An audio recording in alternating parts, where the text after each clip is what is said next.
Check 1 2. Check 1 2. Hello, hello. It's private right now. Let's make this go live. Concurrent viewers, none. I haven't done this in so long.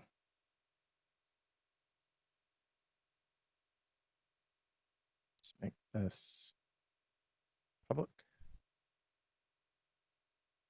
And save. Pam. Hello, everybody. My name is Rich Shoemaker. And I think I've glitched already. I've officially been doing this for 7 seconds, and I'm already glitched. Oh, no, I see it. I see it. Hello. So confusing. So much crap on the screen. There we go. It's a little bit better. It's not great. So, I wanted to take you on a quick tour behind the scenes.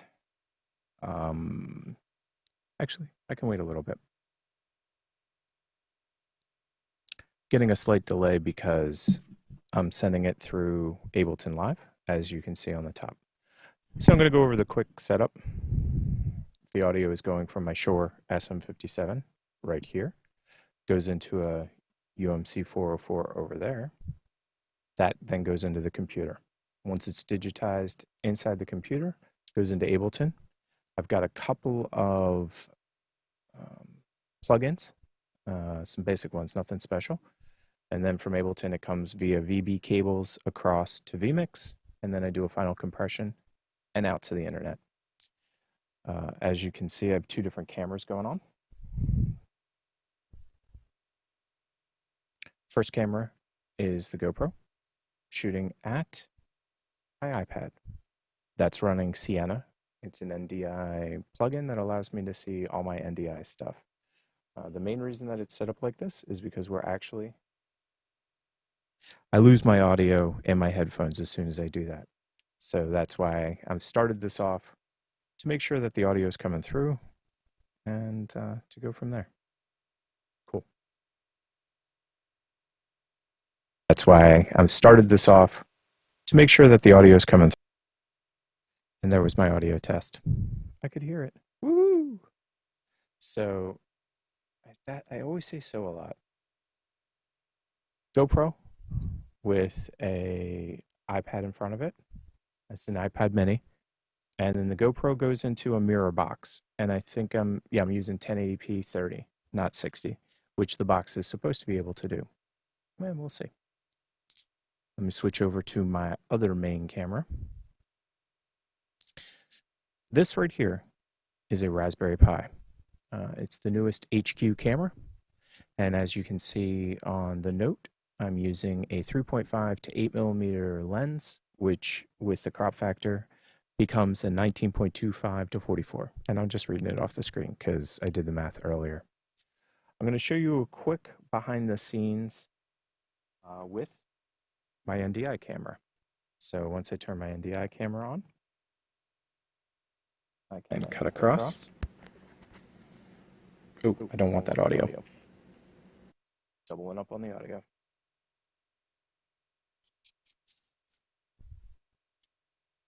course, I have not enough light on this because it's behind the scenes.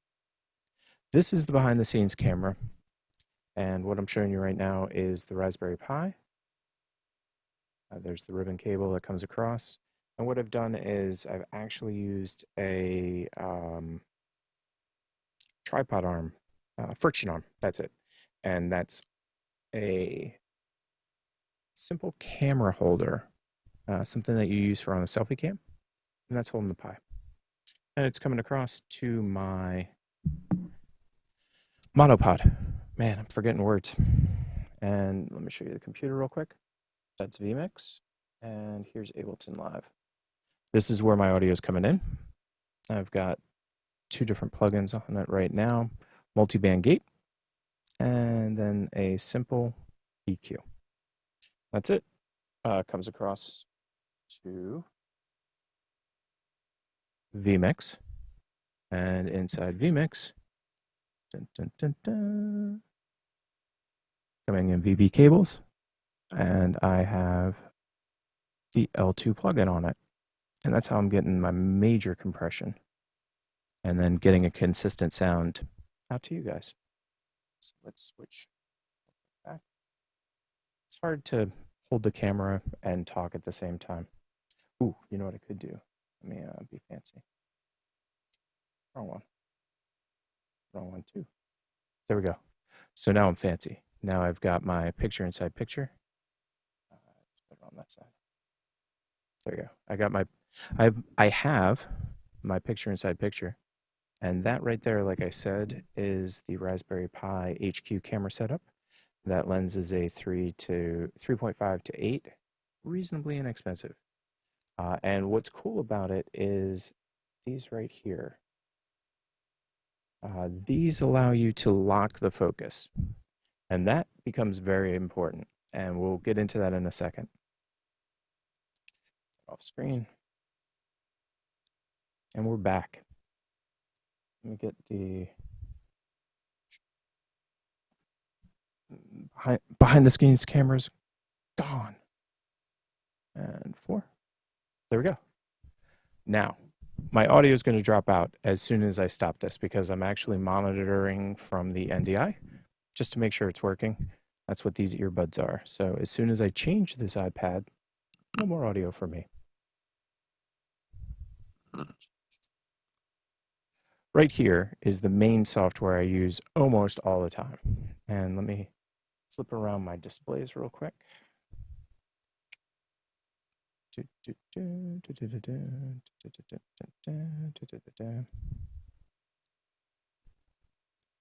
There we go.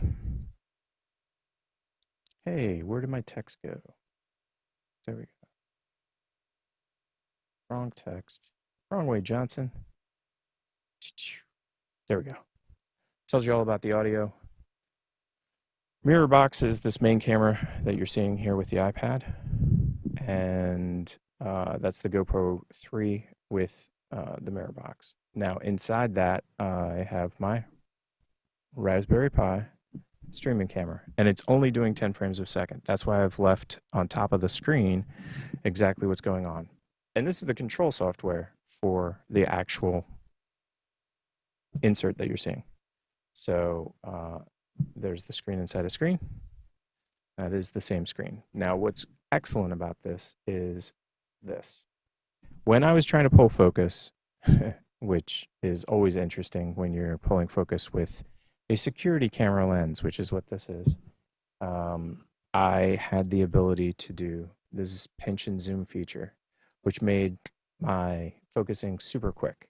So let's, real quick, I'm going to change the, basically I'm going to change from 19.25 to 44 now. So give me 1 second. Lock that in. And as you can tell, I immediately went fuzzy. So if I go like this, I'm not going to become unfuzzy because basically I need to unlock the focus and then refocus. And this is where the zoom comes in handy. Zoom in on my face. A sec. Sticks just slightly. It is a security camera lens. I would not say that this was a lens that was designed to be used in cinema, but I like the way that it works because it reminds me of a cinema lens, because what you do is you pull your focus, literally, which is what I'm doing right here. Still seem out of focus. I must have knocked it. So, and I'm live, doing this live. You're thinking, buddy. There we go. So close. So close. There we go. And then once I get it the way that I want it, once I have it in focus, I can then lock that down. Zoom this out. Double click. Double click to go in and out of preview window. I don't love the focus here. I feel as though I've missed it slightly. But you know what? I'm not leaving it at this angle anyway.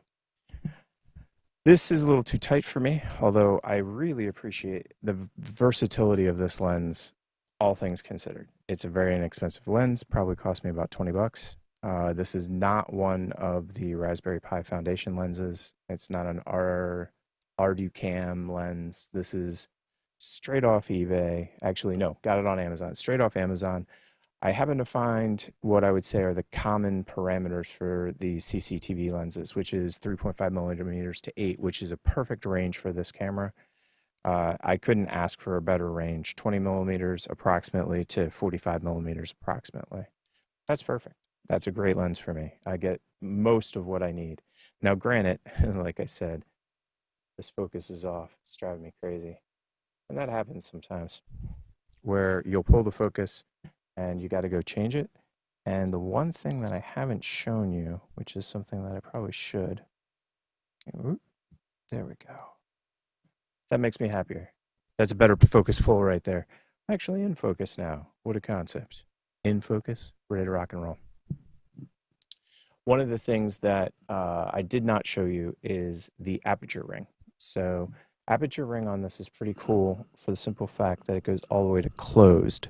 So that if you wanted to protect the sensor from any ambient outdoor light or anything like that, you could actually clamp this down completely. And then you could bring it back up. And obviously I can blow the shot out completely. And honestly, I want as little depth of field as I can get, to be quite honest, for the simple fact that I'm going to be moving in and I'm going to be moving out, and I want it to be almost completely in focus. That doesn't mean I can't get a shallow depth of field, but without an autofocus, if I'm trying to do things where I'm close, I'm trying to do things where I'm far away, wouldn't work very well. Would not work very well. Now, once I've pulled focus, which is what I just did, I am good to go, and I have the ability to come down into the parameters. Now, the parameters on this are pretty much everything you can do with the Raspberry Pi. If you can tell, I have this set up currently to do 1920 by 1080, 3030, and 4056 by 3040. If I wanted to take a picture, all I would have to do is come up here, hit the record image button. Worst smile ever. If I want to download that, I've got about 1 billion things in here to download. So it's gonna take a couple seconds for it to get everything that's on here, and then I can scroll down to this picture, which is going to take me a couple seconds. Like I said, I've been using this for most of my experiments that I've been doing with the moon, because I have a $3.75 or 68-cent lens that I can shoot moon pictures with. And yes, I will be doing a video on it soon. There is my dorky smile right there. And I have the ability to download it, obviously. Boom, download. Whether it downloads or not, I'm on a, there it is. So, just hit save. Actually, I'm on an iPad. I always forget how to save on an iPad. Oh, there it is. And that's that. So back to what I was doing. That's its picture taking ability, and that's actually a 12 megapixel picture. As you can tell, I have video parameters, and I have, as you can tell right here, wow, I'm way off screen. I'm not on screen anywhere. Should actually do this when I do that. 1 second. There we go. I can move over a little bit and look around the side. Okay. So you have the ability to do 1920 by 1080, as well as set the still images, and that is the maximum size for the Raspberry Pi 12 megapixel HQ camera. The one thing that you want to keep in mind too is if your GPU is less than like 256, when you go to take that picture, you'll probably run out of memory. So that's what I have mine set up on. I think 128 you can get away with, but I wouldn't recommend it. 256 is what I typically go with. I don't know if there's any advantages to going higher than that. With the new Raspberry Pis that go to 8 gigabytes, like I guess you could technically go to 1 gigabyte for your GPU. although I don't know what advantages that would give you, if any, because a lot of the GPU functionality is locked based on the encoders. So it has a decoder now to do 4K decoding, and that's out of the Pi. But unfortunately, the Raspberry Pi camera, which is actually a 4K camera, can only do 1080p because that's what the encoding side can do. And the color bit depth is 8 bits. There is the ability to get 12-bit raw data off of this camera, and that will not be covered in this at all, period. And not because I don't want to cover it, it's because the information that I'm going to be giving you is using RPI webcam interface, the software right here on the screen, and that doesn't have the ability to do the raw functionality that I'm talking about. Now, I'm going to switch this camera back, just for the simple fact that this is a little too tight on my face, if you ask me. Give me a second. There we go. Down a little, and time to pull that focus. And again, this is where I find that little screw to come really in handy, because once I get it, I can just lock it down. Now I have my aperture locked, and that way if I bump the lens, the focus doesn't get thrown off, and neither does the depth. On screen, you'll see what I was talking about. Let me switch real quick about there's an issue with RPI, Cam Web Interface software. Let me do a quick cut and take that off screen. And you'll see at the top of the screen, it's only ever making it to around 13, 14 frames. It makes it as high as maybe 15 frames sometimes. And that is some kind of glitch. It should be able to go to 30 frames, no problem. I actually have the quality currently set up at 22%. Just let me scroll down. 85% for my JPEG quality. Right there. You will see that is the quality for the video, 22%. I'm at 1080. MJPEG has the ability to go actually as wide as this sensor. Don't really recommend it. I didn't get quite enough bandwidth. It kind of gets crunchy. But what's interesting is, and we're going to do this now, my favorite feature that I found recently is the effects with 1% quality. So bear with me for a second because I'm backwards and upside down. Wrong one. Wrong way, Johnson. Right here. This quality right here is going down to 1.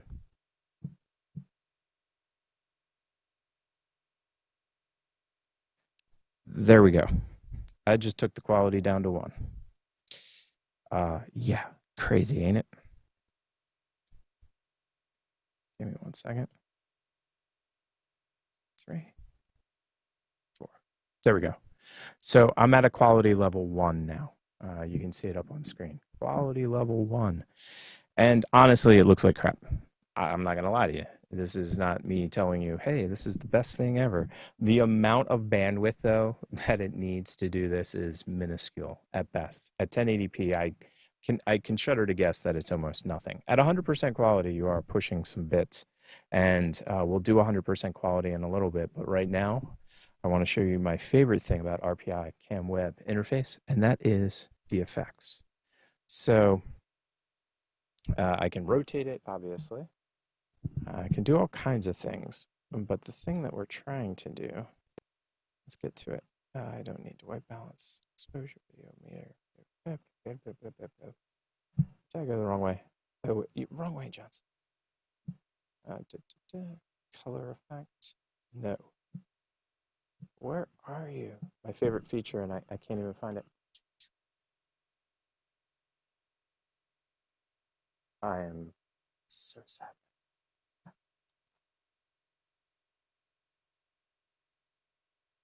This is the, there it is. This is the benefit of live, is that you get to watch me just flounder horribly. It's on none right now. Let's see if I can. Okay, take it back off none. So this is the image effect. Right now it's on, I wanted to make it big so you could see what it was. Right now it's on none, and we're going to go through a couple. We're going to start with one of my favorites. It's called G-Pen, and G-Pen is just, in this one, G-Pen looks crazy.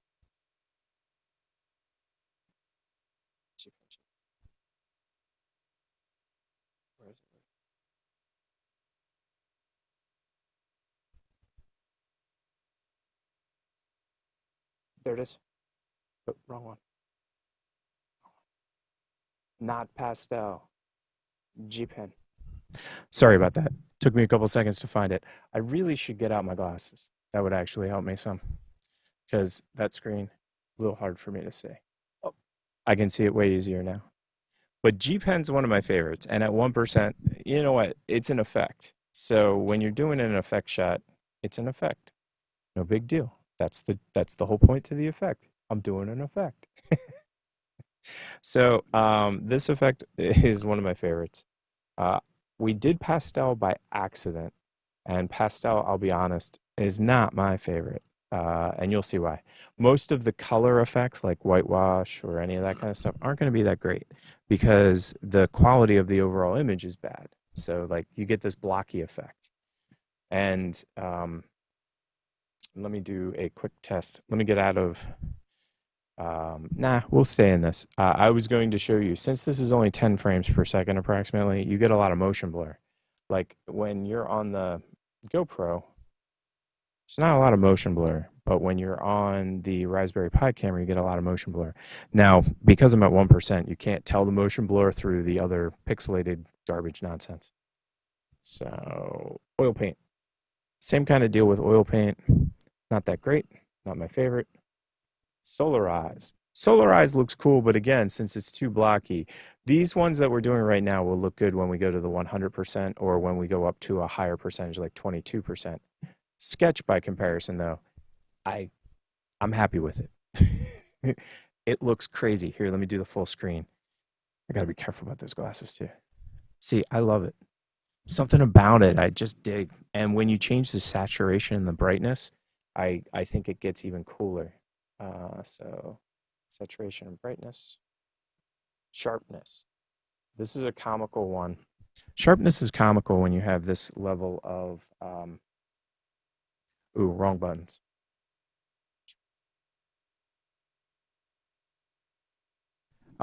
That's sharpness. I don't like it. I find it to be annoying. And what's funny is on an iPad, you can't get a negative symbol from the pull-up. Yikes. The screen that pulls up is basically a number-only screen, so you can't get a negative. Oh, it's right there. I can easily get a negative. When I did it earlier, I couldn't. I know what it is. I think it's on my phone. Oh, negative. Negative. Negative, negative. How many times can I say negative? Floundering on live TV. I know, I'm not on live TV, people. I'm on live internet, which is pretty much like being at a regular show. There we go.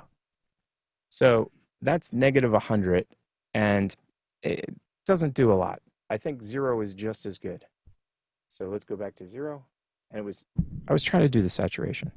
And of course, I went the other way. Let's go with 100 saturation and see how insane this looks. 100. There you go. That's just nutty. Nutty fruitcake, if you ask me. Nutty fruitcake.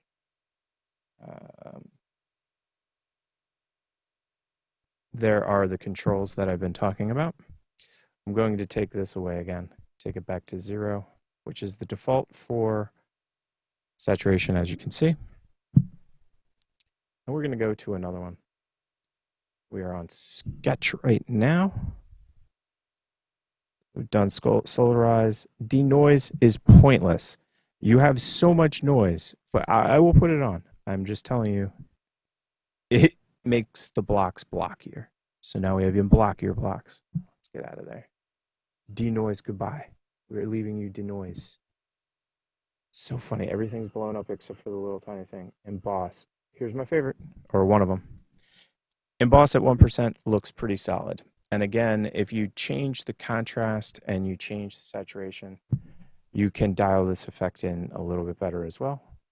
Let's pop this up to about 100 just to see what the far extreme does on the saturation. I don't like the artifacts that you're getting there. Back to 0. I'm just impressed that you can get this kind of quality out of 1%. 1% quality, people. This is 1% quality. So, yeah, pretty darn impressive these effects are. Are there any other ones? Did I do Hatch? Hatch looks interesting at 1%. What this reminds me of is my dot matrix printer. If you're old enough, you've owned a dot matrix printer, and this reminds me, you used to do printouts on dot matrix printers that were like banners, and they always had this kind of effect. It's just cool. And I don't know. I am smitten with these effects because they take 1% and make 1% usable, which is always interesting. 1% quality is just oof. Now, what I like to do, film quality again, we're at 1%. I'm going to bump this up to 100% now. 100%. Now we're going to go into the other direction. Boom. With film on this at 100% quality, it's actually really good. And you are getting stutters because you're coming through the internet, or it's coming through my network. It's not on the internet. The network is standard home network, nothing special. The blur that we're getting is we're technically only getting up to about 15 frames. If you look in the top right corner, you can see how many frames we're getting to. It's not that great. And the way that we're able to do that, again, is with this fancy software called RPI, Cam Web Interface Software, which is up in this corner. Nope, it doesn't actually say.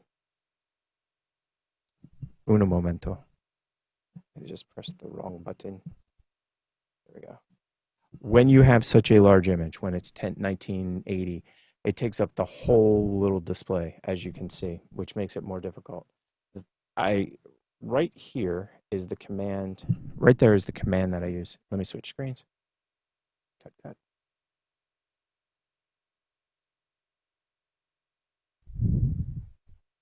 Wrong one.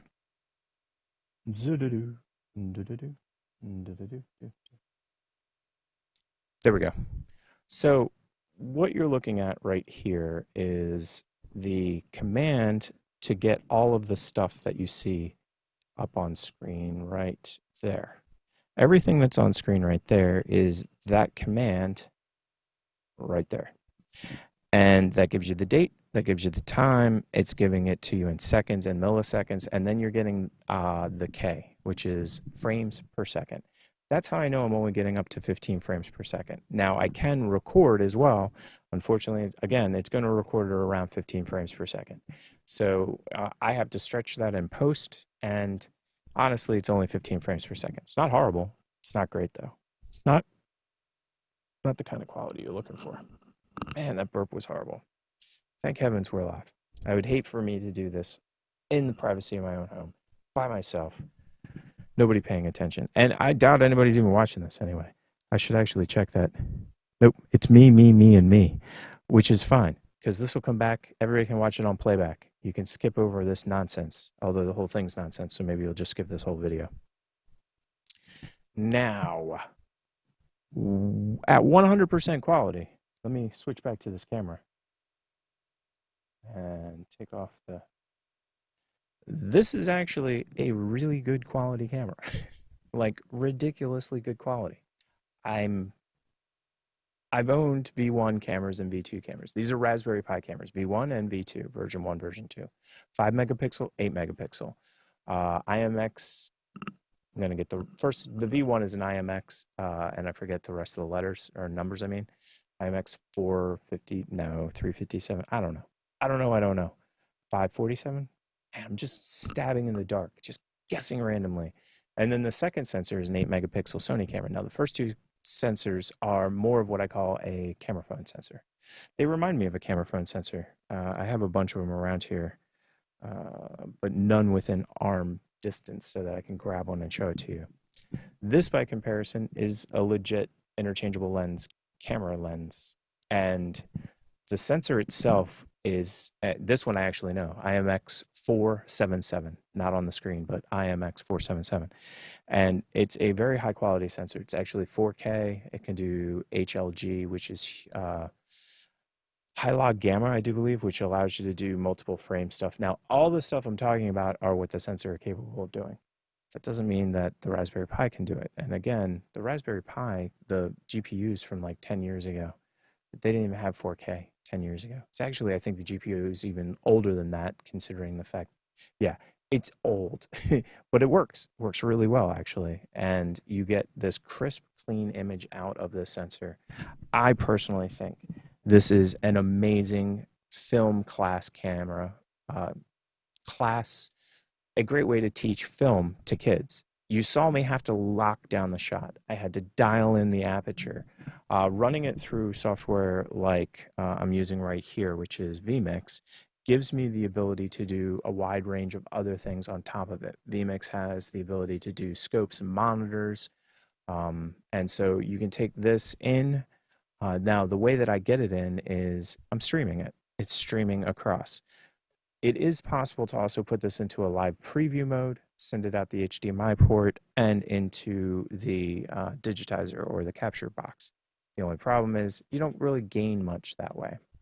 Now, it's interesting what I'm going to say right now. My dog's here, which means that I probably have to take my dog out. So I'm going to cut this live a little bit short. I just wanted to hop on here real quick and just tell you about RPI CamWeb interface software. This software is awesome, super easy to use. It's got a glitch right now, but it's really old software from the point of view, I say old, I don't mean old, I mean mature. It has been developed and it has been refined, and literally every function that you can do on the Raspberry Pi is like right at your fingertips. Super easy to use. You can go into doing a time lapse. It has the ability to do motion. If you wanted to set this up as a security camera, works unbelievably well. I used to use it in my front window all the time, and I was just always extremely happy with the quality out of it. Now, I will be honest, the quality that we're getting here, it's skipping a little. I have it at 100%, people. I am literally saying, give me the maximum bandwidth you can give me. So what I typically use is between 20 and 40%, just because it's way easier. I know, Pixel, I hear you. My dog's name's Pixel, by the way. And he is whining in the background if you can't hear him. He wants me to take him out. So I'm going to cut this short. Just wanted to change it to 22 quality before I did. Thanks, everybody, for stopping by. Thanks for checking out this YouTube live stream that I did real quick. Just showing you my favorite software, Raspberry Pi RPI, CamWeb interface software.